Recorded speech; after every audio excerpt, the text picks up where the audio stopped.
Oke, Assalamualaikum Silakan warahmatullahi Pak. wabarakatuh.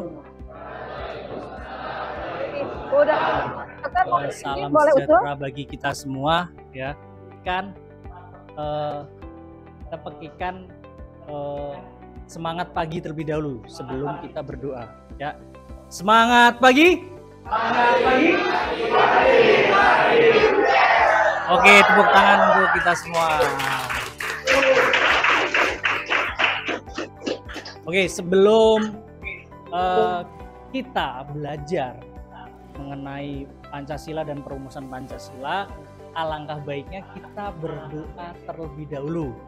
Ya, kira-kira ketua kelasnya silakan untuk memimpin berdoa.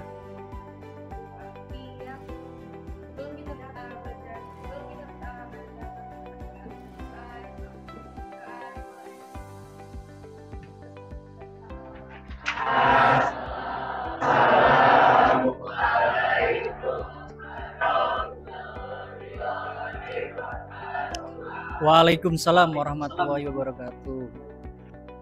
Terima kasih untuk sudah memimpin berdoa.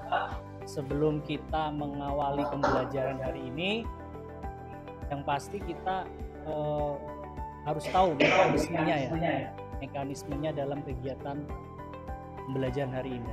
Yang pertama, pasti kita membuat itu dulu kesepakatan kelas. Kira-kira yang dalam belajar ini kesepakatannya yang pertama apa? Ini dari anak-anak semua. Kesepakatannya apa? Ketika belajar yang pertama tertib. Apalagi? Kedua, boleh ngobrol tetapi secara bergantian. Kalau Bapak lagi menjelaskan, anak-anak diam, ya. Kalau misalkan Bapak diam, kalian boleh berkomunikasi atau ngobrol, atau saat diskusi silahkan ngobrol, boleh diperbolehkan asalkan bergantian. Paham ya? Kemudian dalam pembelajaran ini yang pertama kita pasti akan menyampaikan materi. Yang kedua adalah ada penilaian ada 3. Yang pertama adalah penilaian pengetahuan, kemudian keterampilan dan sikap. Itu 3 penilaian yang Bapak akan nilai. Pengetahuan dari nanti misalkan kalian mengerjakan soal ataupun kalian berpendapat ketika rapat atau menyampaikan argumennya. Yang kedua, keterampilan nanti di kelompok kalian bagaimana keaktifan kalian berdiskusi. Kemudian sikap, bagaimana perilaku kalian ketika nanti menyampaikan argumentasi atau menanyakan ke temannya ketika temannya lagi diskusi, itu ada tidak yang secara menyampaikannya santun dengan sopan, itu yang dinilai juga. Nah, kemudian tujuan pembelajaran hari ini pasti kita belajar pasti ada tujuannya, ada goalnya. Ya mungkin ya ada tujuannya. Tujuannya adalah kita nanti dapat mengidentifikasi cara pandang para pendiri bangsa ini ya. Dan ada 3 itu tadi, nanti bagaimana cara pendiri bangsa, dan kita menganalisis pada Piagam Jakarta ada diksi yang sila pertama. Ada yang tahu sila pertama? Itu Pancasila yang sekarang. Kalau Piagam Jakarta, ada yang tahu? Silakan. Dalam perumusan Pancasila ya, Pancasila sebelum dirumuskan melalui apa dulu? Ya, perencanaan. Direncanakan pada sidang apa nih? BPUPKI yang akan membuat rancangan atau dasar negara kita. Kemudian setelah rumusan dasar negara ini merupakan pondasi ya. Namanya pondasi. Pondasi itu adalah sebuah bangunan. Pondasi adalah dasar. Boleh nggak pondasi itu dirobohkan atau diganti? Kalau misalkan tidak boleh ya, misalkan tidak boleh. Berarti kalau apa jadinya kalau misalkan suatu pondasi itu dibongkar atau diganti? Hancur, betul. runtuh bangunan, roboh, dasar itu tidak boleh dirobohkan. Tapi kalau misalkan gentengnya diganti bisa nggak? Bisa. Kalau pondasinya adalah dasar negara kita adalah Pancasila, berarti genteng, tembok itu apa? Ya peraturan-peraturan, bisa perda, undang-undang, bisa diganti nggak undang-undang? Bisa diganti, bisa direvisi. Ibaratnya itu adalah suatu genteng bangunan itu. Jadi dia bisa diubah. Jadi logikanya seperti itu. Kalau pondasi susah, nggak bisa diubah. Misalkan pintu bisa diubah nggak? Nah ibaratnya adalah aturan-aturan yang ada di negara kita. Misalkan undang-undang, kemudian perda, peraturan daerah, peraturan pemerintah, peraturan keputusan presiden, lain sebagainya itu bisa diubah atau diperbaiki maupun direvisi. Paham ya sampai di sini? Ya. Kemudian oleh karena itu dasar negara sebagai pondasi harus disusun sekuat dan sekokoh mungkin sebelum suatu negara itu berdiri. Pasti kalau kita analogikan dalam bangunan. Pasti kalau membuat bangunan pasti dikasih besi-besi yang panjang yang sekiranya kuat supaya bangunannya ini nanti kokoh Pak, bisa kuat. Nah itu pun begitu yang namanya suatu negara dipersiapkan biar kokoh. Sekarang kalau analisis ya berpikir kan, bagaimana suatu Pancasila yang disahkan pada saat zaman dulu kok masih relevan sampai sekarang, masih bisa digunakan. Kan itu sangat luar biasa sekali. Bukan hanya para tokoh Muhammad Yamin, kemudian Insinyur Soekarno atau Bung Sutomo, tapi pendiri bangsa yang lainnya, para tokoh-tokoh agama, tokoh-tokoh masyarakat ikut merumuskan seperti itu. Jadi sampai saat ini relevan. Relevan itu dalam arti bisa masih berlaku. Misalnya gini, Pak Is punya duit, nemuin duit nih di kolong bapaknya, waduh ini duit tahun 46.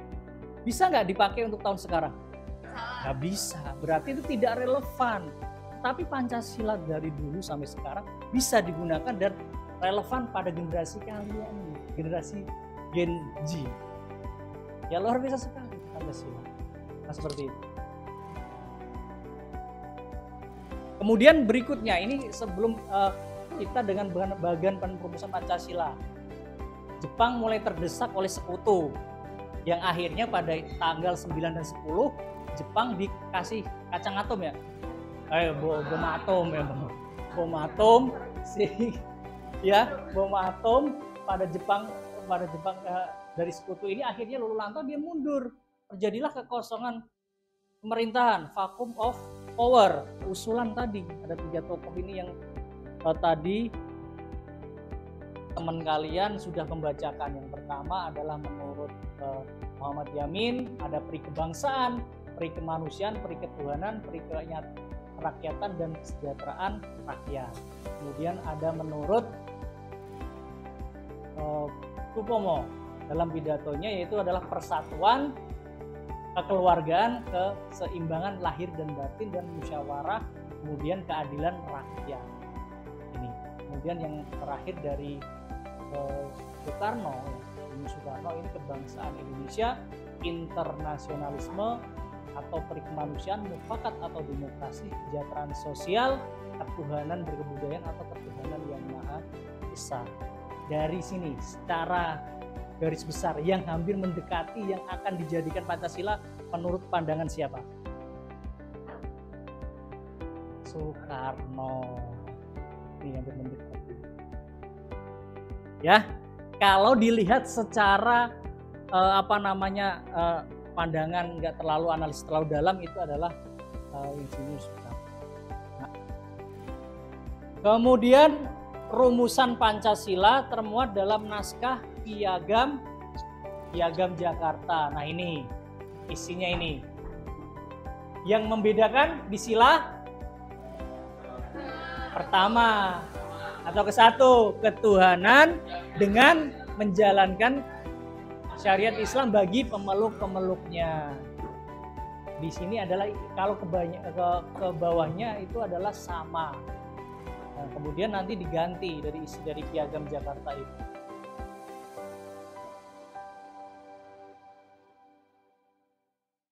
Kemudian rumusan dasar negara yang tercantum dalam naskah Piagam Jakarta tersebut dalam sidang PPKI tanggal 18 Agustus 1945, satu hari setelah kemerdekaan Indonesia atau proklamasi kemerdekaan, mengalami perubahan pada sila pertama.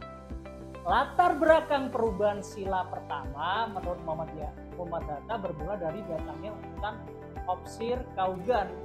Ini adalah angkatan laut Jepang.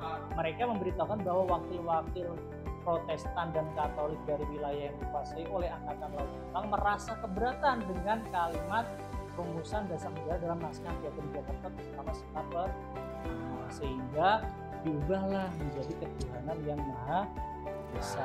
Jadi cara bermain ya, setiap peserta menebak kata dan huruf yang diacak dan menuliskannya di chatbox. Kan nggak ada chatbox ya, yang dituliskan di buku atau di langsung, kalau kalian bisa mah dijawab aja. Dan mungkin Pak, catatan saya di pikiran saya ya bagus seperti itu. Oke, siap-siap ya. Waktunya 10 detik. 10 detik.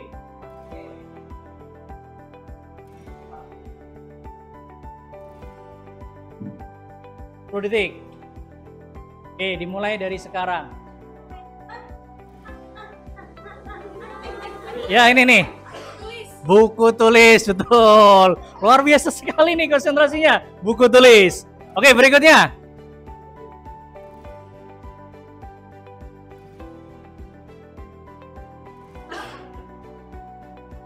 Apa coba? Nggak tahu. Nggak ada yang tahu.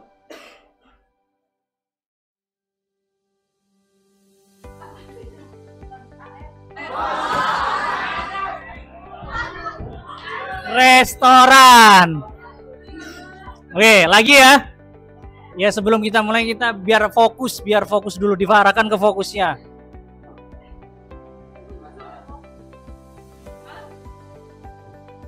Ya. Kaos kaki, betul sekali. Nah, sekarang adalah memory of time atau mengingat memori kalian. Jadi nanti siswa-siswi diminta untuk mengingat apa nih, gambar apa ini nanti ya. Ya, gambar apa ini nanti. Siap-siap ya. Waktunya 10 detik.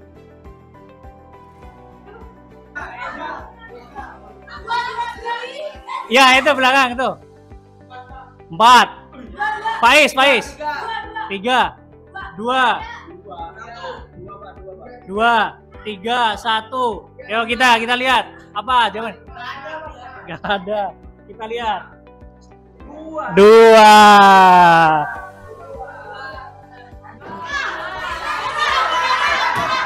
Iya. Ya, betul, merah. Teliti berarti. Oke, berikutnya. Waktunya 10 detik.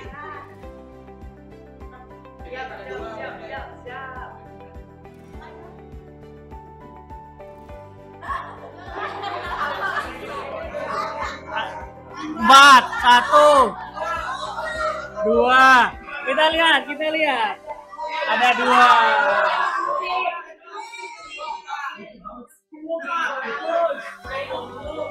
Oke, Bapak. Oke, kita kembali ke materi lagi. Udah cukup fokus ya. Kemudian nih, kita kembali lagi. Rumusan dasar negara yang tercantum pada pembukaan UUD 1945 yang ditetapkan oleh PPKI tanggal 18 Agustus 1945. Ini yang pertama menjadi ketuhanan yang maha. Kedua, 3, 4, 5, hafal semua ya. Ya, saya yakin hafal semua. Kemudian lambangnya ini kelihatan, lambang-lambangnya hafal semua juga. Ada pertanyaan lagi? Ya, kalau tidak, silahkan dibagi menjadi 3 kelompok. Ini ada berapa? 32 ya, bagi 3 kelompok aja. 3 kelompok nanti kelompok besar nih ya, membahas, mendiskusikan mengenai perumusan ada menurut Supomo, Muhammad Yamin, dan Insinyur Soekarno. Silakan. Setelah itu nanti perbedaannya di mana, rumusannya seperti apa, kemudian gak harus seperti ini. Diminta untuk sekreatif mungkin. Ya, diminta sekreatif mungkin.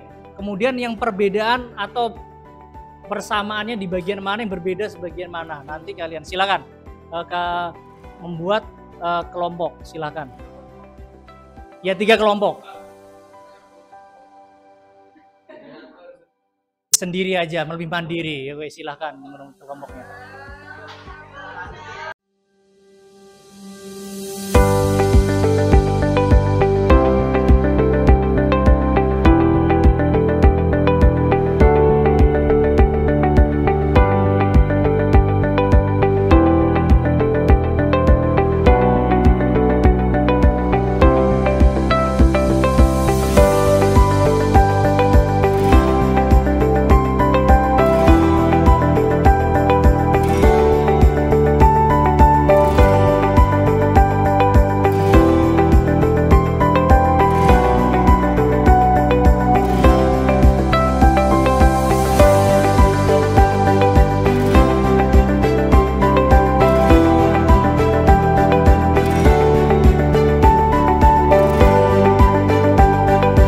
Persamaannya kan di bagian kan terjadi, kalau terjadi irisan berarti ada persamaan ya, seperti itu.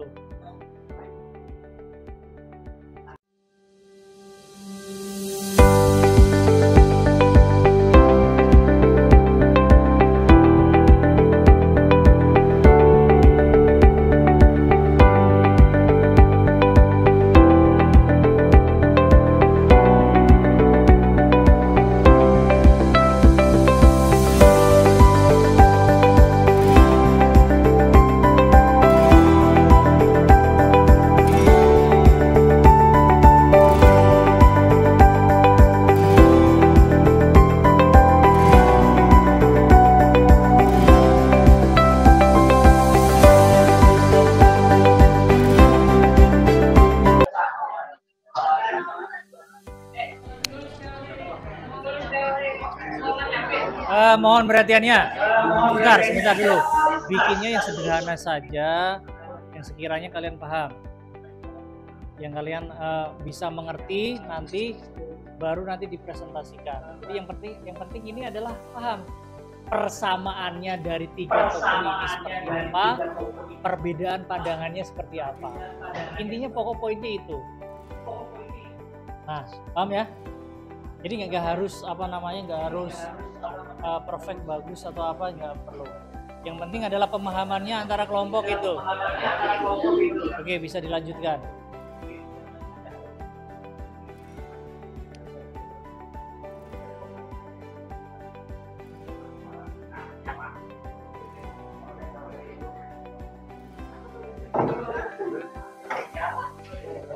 Jadi sambil ada yang mengerjakan, sekarang kita mulai mendiskusikan. Kira-kira kelompok yang sudah siap untuk mendiskusikan kira-kira pandangan yang berbeda seperti apa, yang sama seperti apa, silakan. Ini udah siap nih kelompoknya Faiz ya?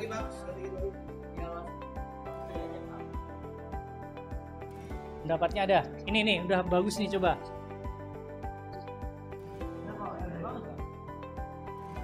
Coba nggak apa-apa nih. Ya. Jadi Supomo sama Soekarno itu punya persamaan, yaitu sama-sama mengusulkan sama-sama mengusulkan itu musyawarah dan demokrasi. Habis itu Muhammad Yamin sama Y.R. Soekarno sama-sama mengusulkan yaitu ketuhanan yang Maha Esa atau perikutuhanan.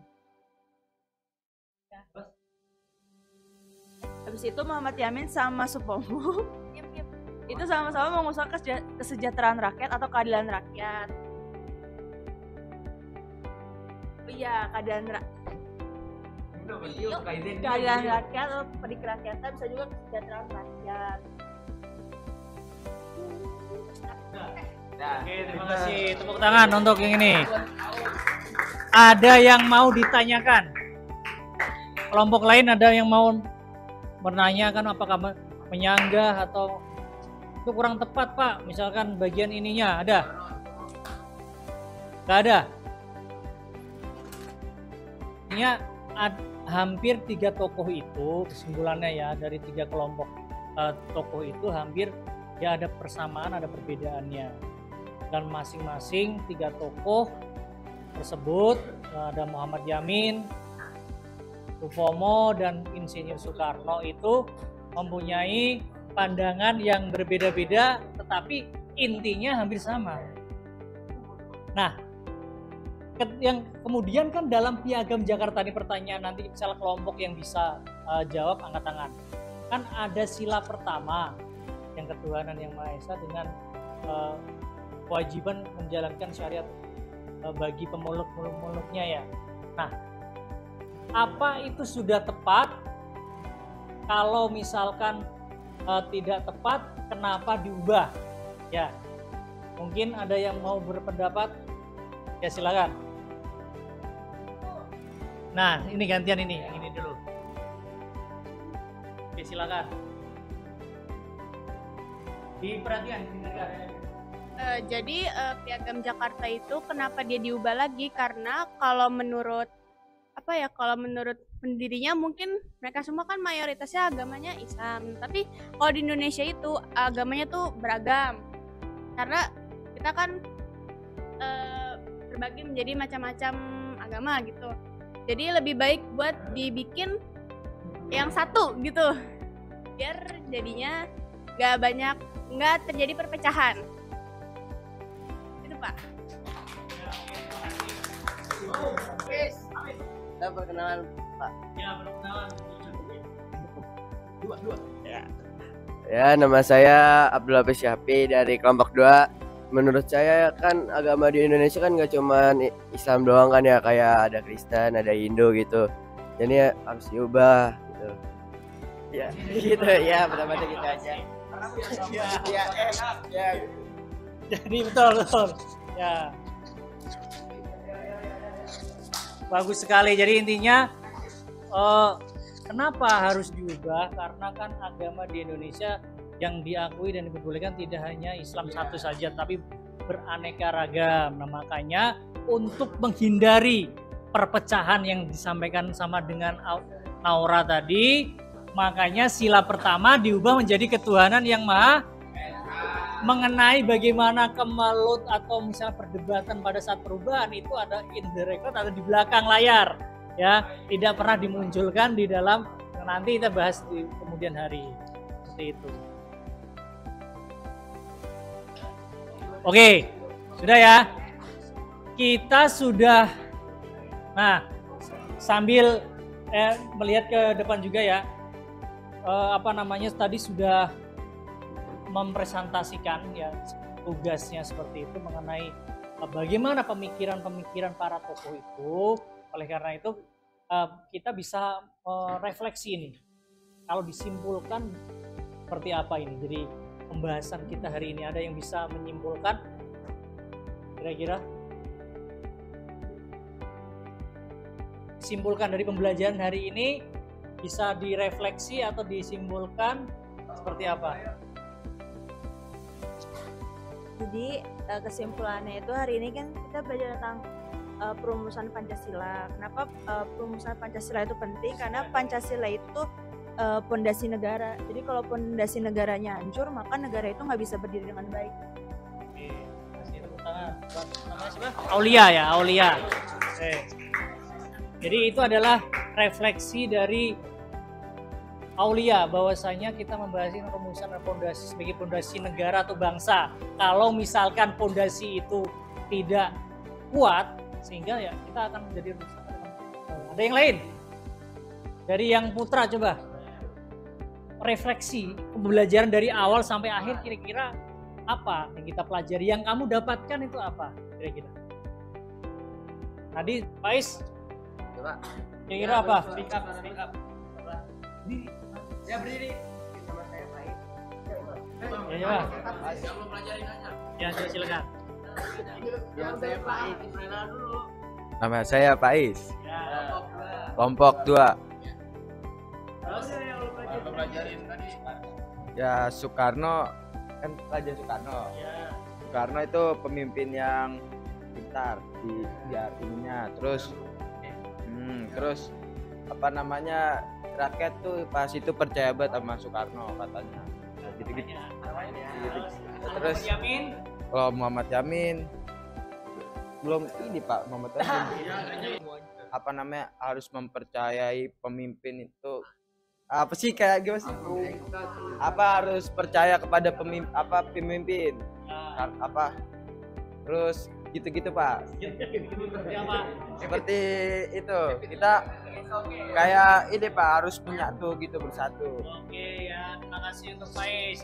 Jadi perhatikan, kita bisa tarik kesimpulan ya. Tadi kan refleksi dari teman-teman kalian sudah disampaikan. Kita bisa tarik kesimpulan bersama-sama bahwasanya pandangan para tokoh dalam perumusan itu sangat penting. 3 tokoh itu sangat inspiratif sekali. Tidak hanya itu, ada tokoh-tokoh yang lainnya, ada tokoh-tokoh agama yang ikut merumuskan dalam perubahan dalam sila pertamanya.